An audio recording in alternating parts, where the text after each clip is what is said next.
squats take up a good portion of the workout. And that's for a good reason, because squats are such a fundamental, effective movement that whether you decide to include them in the beginning of your workout or later on in the workout, they still serve as a fundamental part of leg training and leg development.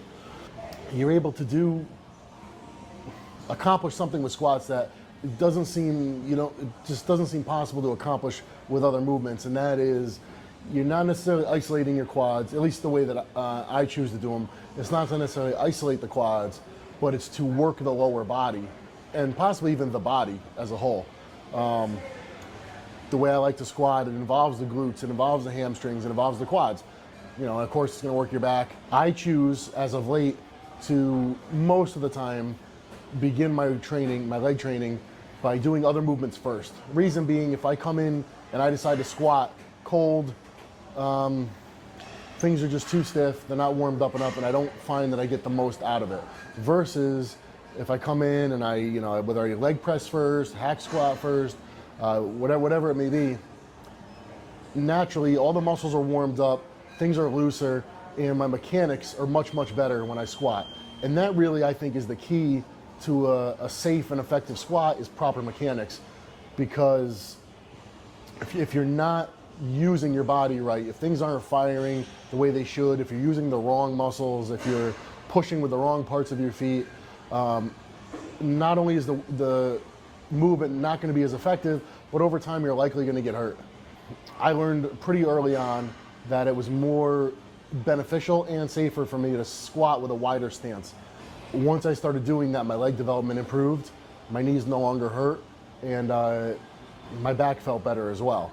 So as you can see in the video, I take a stance that's not super, super wide. I've seen some powerlifters squat incredibly wide. It's not like that, but it's not by any means narrow. I would call it maybe neutral or somewhat beyond, or somewhat wider.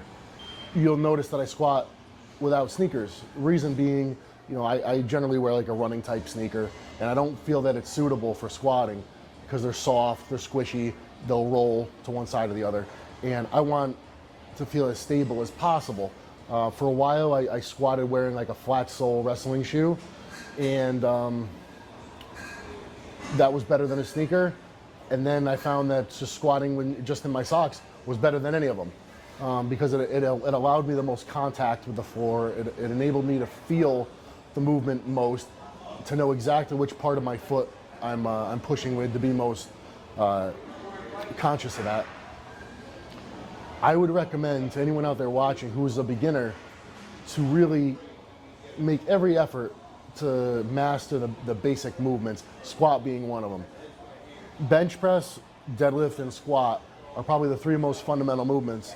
And aside from bench press, deadlift and squat are probably the two movements that people do incorrectly and therefore end up avoiding entirely. So if I lend any advice, a lot of times younger guys will ask me about advice about training, and the best advice I can give to anybody is to master those movements. Before you even touch another machine, before you even put together maybe even a real workout, work toward mastering those movements, getting the mechanics down, executing the movement in a way that you feel it where you're supposed to feel it, and in a way that's not painful or awkward or uncomfortable. It takes a lot of guys a long time to do that, but once you do it, I think it sets you up for a great deal of success.